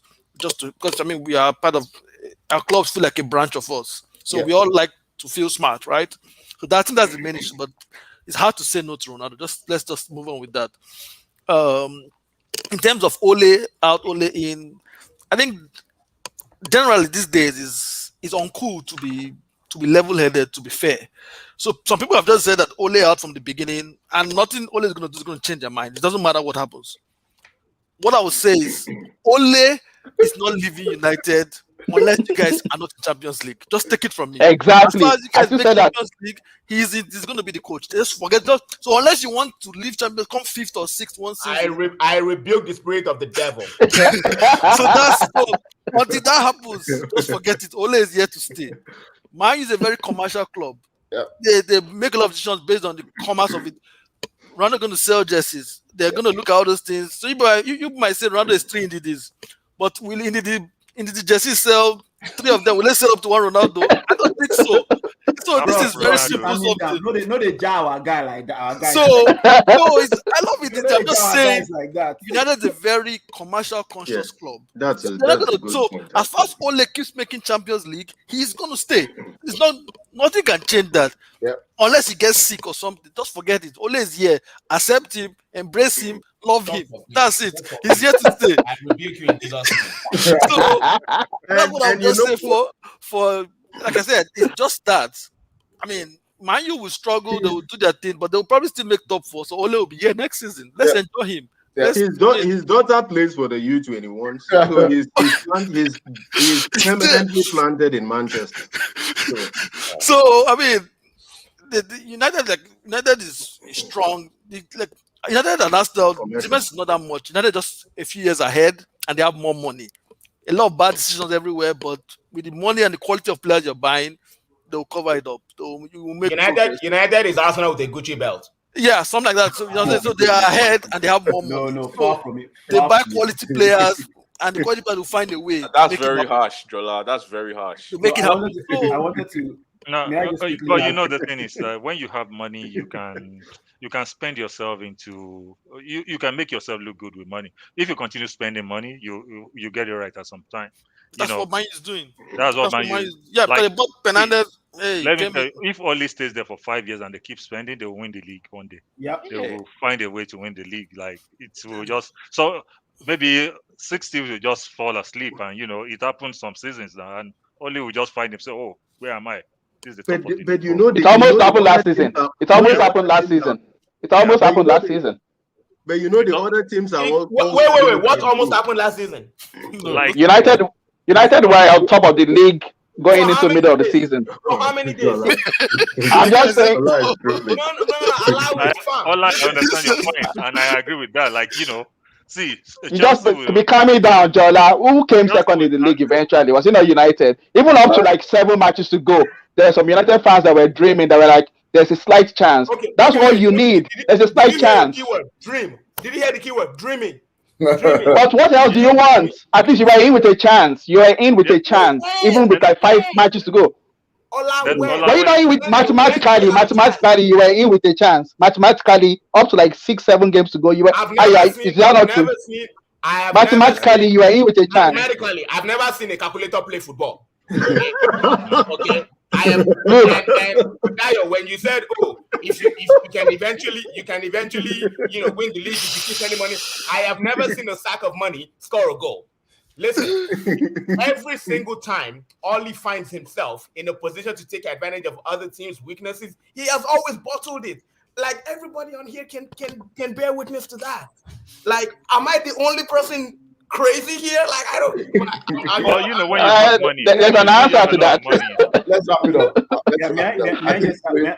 Consensus good everywhere. Okay, Idris. Final comment, Idris. Yeah, may I add something that we haven't talked about in the United Wolverhampton game is Bruno Lage. Lage. Right. Benfica coach, twice assistant coach, I believe, in either the Premier League or the Championship. And the style of play that Wolverhampton played today was very different, man. This was not the same Wolverhampton under Nuno. And Nuno produced a solid foundation and a solid team. They played. And just linking that to Adama Traore out on the right, I honestly think the way he's deployed is to support Raul Jimenez up front. So he bullies through, he holds up the ball. Jimenez is able to be free and to finish. And under Bruno, I just like what I saw today. Like, they came with a game plan, they played effectively, they pressed high up, they didn't sit back. Yep. It was quite interesting to see, and I think from the beginning, Ole had set the team wrongly. He had Pogba too close to Fred. But if you notice in the second half, when Pogba was asked to either go forward and the team shape slightly changed a bit, then that was where the opening started. How De Gea saved something on the touchline twice is beyond me, but I would say we need to give Wolverhampton and the coach some credit for what they've done. Yeah, they just need to better in the final third. So to wrap it up, let me say my quick thoughts about the game. Nothing new that we all know. Our structure, no clear structural attacking patterns, a lot of individual brilliance. But the new thing is Varane is pretty good. It looks like, well, until we play like a chef, I guess, Burnley physical battle team. I don't know how physically he's ready, but quick, his pace pretty good for sure. So nothing new about that. We're struggling structurally. That has to change very quickly because that can affect Sancho, and that's my boy that I've already put. I have bets out there already for his double. If Solskjaer doesn't let Sancho get his double, I'll take it personal. I'm going to take it very personal. I need that double bet. I have to come 10 goals, 10 assists. I have a bet out there. So Solskjaer, better get whatever you're doing, better get it right. Regarding CR7, my thoughts haven't changed. And I say this very quickly because Real Madrid do this before, right? They were doing the Galactico thing. They needed Makalele. They sold Makalele. They needed a DM. They went to go and get David Beckham. We've seen this happen so many times before. I understand that when Ronaldo's available, you get Ronaldo. That's true. But resources are not endless, right? If resources were endless, we can go off Football Manager. Resources are not endless. There's a reason there's a budget. There's a reason we have FFP. There's a reason we have wages. There's a reason we have all of these things. And you also have to look at the future the opportunity cost that we could possibly miss out on getting Ronaldo now, and Haaland goes to City, or like a possible, because when a generational person is opening, I know Ronaldo was generational. Maybe he has one more year, but Ronaldo is no Haaland, right? Ronaldo cannot give us 10 years. When you have to be thinking strategically. That's first thing. Second thing for me is recruiting to a plan. We saw our bitter rivals here, it's Liverpool, recruit to a plan and win the Premier League and Champions League. Yes. Like, Manchester United, we are doing this thing where we are buying good players. Solskjaer has done well. I'm not, of course, everybody knows me. I've given him credit. He has done better than Mourinho and LVG. He has recruited better younger players. But what he's doing is recruiting players to just improve the team generally. He's not recruiting players to any clear squad construction, to any clear style of play. And that is where my problem lies, with this idea. So if they get CR7, I'm all for it. He will score goals. He will score more goals than Cavani. I'm 100% sure about that.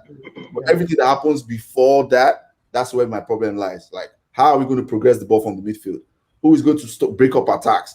Like, how do we want to play? Like everybody has pointed out, how do you want to play? Like, are we going to play 2-8? Are we going to play Pogba? How's that going to work? Are we going to keep the ball better? Like, all those little things. So we get Ronaldo, that's fine. The future opportunity cost is what I'm worried about. I might be wrong, but over the next 2 years, the beauty about this transfer, we'll see how it will play out. Over the next 2 years, if all these big targets that we should have got, maybe Kane eventually goes somewhere, Haaland, and we end up stuck with Ronaldo, and eventually Ronaldo leaves, and then we are struggling because we missed out on generational talent. Generational strikers don't come every day. I hope everybody knows that. They don't come every day. So if we miss out on generational talent and other teams strengthen, that's when we will understand this transfer that we made, in my personal opinion. If we think getting Ronaldo is going to win us the league title, like goals get games, but how does the ball get to Ronaldo? Like he has said, how does the ball get to Ronaldo consistently? So that's my own quick thoughts about it. I just to harp on the money issue. I think the cost of the Ronaldo transfer will be seen in about 2 to 3 years. Yes. And in many forms. One of those forms is what you just mentioned. Where does Haaland go? Where does Harry Kane go? Things like that, right? Also, the cost of probably because we've spent so much money on Ronaldo, we can't get a DM anymore. We don't know that. That remains to be seen. Also, the financial, the core financial part is the reason why Barcelona is in so much trouble right now is because their debts are due right now. Yeah. Right. A lot of clubs are being run the way Barcelona is run. And it's just a matter of time before you get to the Barcelona point. Who knows? Maybe in 2023, 2024, we will be in the trouble Barcelona is in right now. Why? Because we paid all those wages to Ronaldo. We paid all those. I think the United I significantly doubt that for one reason. One very serious reason. Barcelona's spending model made no sense in terms of how much money they were coming in. And you have to also understand how they mismanaged one of the most marketable products in Messi and still went broke is beyond me. You have to understand that $1.2 billion. Messi joined PSG. And look at PSG. Okay, everybody can see PSG is minting money with Arab money or whatever. Messi joined PSG, and their instant value overnight was crazy, from jersey sales to even marketing potential from social media views and stuff. So I wouldn't compare a charitable organization as Barcelona is filed under with a stock money-making machine. I hear that. But remember, PSG, they're owned by a whole kingdom, a whole country. Like we can't move like the likes of PSG and Manchester City. Even Manchester City, they're owned by an entire country. They're not moving like we're moving. They're not. They didn't touch Ronaldo. They didn't touch Alexis Sanchez. Right. If there's one thing, what I was saying just on the financial situation, if there's one thing, like of all the criticism with the Woodward and Glazers, like if there's one thing that they always they cannot mess up on is the money. Is the financial side of that it. is literally what they are about. So when it comes to when it comes to United and money talk, I'm never worried. Like I said, these guys are giving out stupid contracts every day of the week. Like Matic, Mata, all these old guys still getting 2-3 more years on their with increased salaries. It means there's money to be given. They know what they're doing in terms of the money aspect. They don't know over the course of all these years. They don't know what they're doing. I don't know about that. Exactly. Okay, they know what they're doing. They know what they're doing, but in terms of they're not worried about the finances because it's never been a problem. It can't be as bleak. It can never be as bleak as the Barcas and the Juves and whatnot.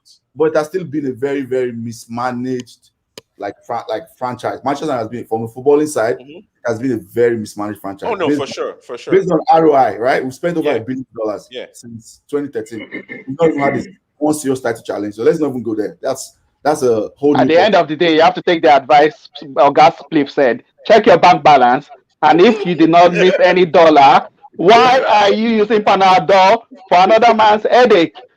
Oga Spliff, Itata said it already. I don't understand you guys. We in Liverpool, we are even vexing for our owners are not spending enough. You guys are even vexing that your owners are spending too much. You're vexing that your owners are spending too much. We are shouting that we want our owners to spend. Look at you people. Look at you people. That is the comment of the week, in my opinion. So let's wrap up with awards, weekly awards. Ola, since you're already on, if you have just give us your kudos for the week, donkey of the week, and we'll go around. Okay, kudos of the week is related to what you guys have been talking about. Jorge Mendes, the super agent for Ronaldo. This transfer saga did not even get drawn out. That guy Ronaldo just tapped him and said, "Look, Oga, I'm cutting out of Juventus." And within 2 to 3 days, my guy has sorted out a move for Ronaldo. Sorted it out. And there it is. He's getting his own big paycheck from Ronaldo's transfer fee. Kudos. That guy knows his job. Now, it's not like Mino Raiola that will be going to the press and be talking nonsense and dragging out scandals and things and just talking nonsense. Yeah. So, okay, Mendes. Respect. Got the contract sorted very quickly. Donkey of the week is also an agent. I don't know if you guys saw the story from Naby Keita's agent. Oh, okay. Who went on Twitter yesterday and started throwing shade at Klopp, telling us that our super coach decided to bench Naby Keita and that's why we drew against Chelsea. Oh. I don't know who this guy is. Yeah, he went on Twitter and started dragging Klopp. What's his name? Let me look him up. He's one African guy. I just don't. The guy was very silly. This is Naby Keita that has been injured like 60% of the time he has been at Liverpool, and Klopp keeps giving that boy a chance to play. He has played the first 2 matches of the season. Just because he got benched yesterday, his agent went to Twitter and started dragging Klopp. Started saying, your super coach cost you the match. Why would he bench? That guy is the donkey of the week. Donkey. Okay. Who wants to go next? Who hasn't already? Because I know some people are thinking. I'm seeing people's faces. A lot of people didn't prepare for this. Oh, I have mine. Okay, let's go. Well, let me start with the good. Is hero of the week, or what you guys call it? What do you call it? Kudos for the week. Kudos of the week. Of course, T-Squared, Thomas Tuchel. I think the way he managed that game against Liverpool, masterclass. Donkey of the week has to go to Arteta. I want to give it to Oli, but I have to give it to Arteta, man. 5-0 from. That's just, bruh. Come on, man. I don't care if you got 2 red cards. You don't lose that. Yeah, that's fair. I could go with mine. Okay. I think Mendy's situation was this week, right? Early this week. Oh, yeah. Mm-hmm. Yeah, so that is the number 1 donkey of the week. Yeah. Yeah. Kudos of the week. Honestly, I'll just give it to Chelsea in the sense of like how they defended at Anfield in front of the cup. Like, Shocker. yeah, Wow. you Wow, know, that's so shocker. I give Chelsea Kudos of the week. Wow. I know why you like this. I'm just joking. Okay, who's going next? I can go next. Okay, Obi, let's go. Yeah, so for me, kudos of the week, I'll say Mikel Antonio. He has started the Premier League like a house on fire. 4 goals, 4 assists in 3 matches. He scored a goal and assist this last weekend. He's now West Ham's highest goal scorer in the Premier League of all times. Right So he has been a late bloomer, but I mean, it just shows you with hard work, anything is possible. So all kudos to him. He's done very well. I'm very happy for him. With apple no soup. Yeah, I mean, he's almost a blend of Traore and Lukaku. Muscle everywhere with end product. So I'm very, very happy for him. He's So Jamaican that was too. So yeah, I'm sure Jamaica. I think Jamaica is happy about him. they're trying to get him to play for them in the World Cup. So I hope he does. So Yeah, he is signed up now. He got his Yeah, passport. He's playing for us now. For Jamaica? yeah, for the World Okay, Cup. Yeah, good. so that should be fine. Yeah. Donkey of the week, pretty simple. Arteta, it's getting hard to defend him. I feel sorry for him. I mean, at this point, there's nothing more to say. He just has to win games, or I mean, he will just be one of those people that will cast away, and he might not recover from this for a long time. So, hopefully, all the best for him, all the best to his family, all the best to his health. You should turn it around. You're such an empathetic guy. That's a good way to say it. At the end of it, these people are human beings, right? Yeah, they are. They are families. They have families. He has to go home and look at his children in the face. Yeah. I don't know if you guys saw the interview of Jack Wilshere when he said his kid came up to him and was asking him, why does nobody want you? Yeah. And his mates in school were calling him Jack Wheelchair. Yeah. And his son has to go to school and face all that every day. So these guys are family. Like I said, I just feel sorry for the guy. I hope he can win. I hope he can go up with his head up high, and hopefully Arsenal too can start winning soon. But until then, let him keep riding his donkey. You'll be all right. Apart from you, I'm not sorry for Arsenal fans though. I'll tell you that story. Doyan, let's go. What's yours, Mr. Tata? Yeah, I mean, donkey of the week is obvious. I think everyone knows the Arsenal Football Club. I think everything is linked to Edu, according to an Arsenal fan who hired Arteta. So you have to start from the source. So I say donkey of the week is Edu. He's not visible, but I need to drag him into this. Yeah. And then kudos. I don't know if I should give it to the entire West Ham Association or David Moyes or Antonio. But it's in that camp. And I know it belonged to last week, but when Antonio picked up his I don't know if you guys saw that celebration. Yeah. That was the highlight of the EPL. I laughed and I was rolling on the fly. I call him an Ibadan boy because you can drop in Ibadan, you won't recognize him. You can blend him easily. He's my brother for real. So yeah, kudos of the week, the entire West Ham family. Okay. Just a heads up for the West Ham family that you mentioned. That's the David David Gold, and I think and they have a porn star as one of their director. They made their money. They made most of They call them the Dido boys. The Dido boys.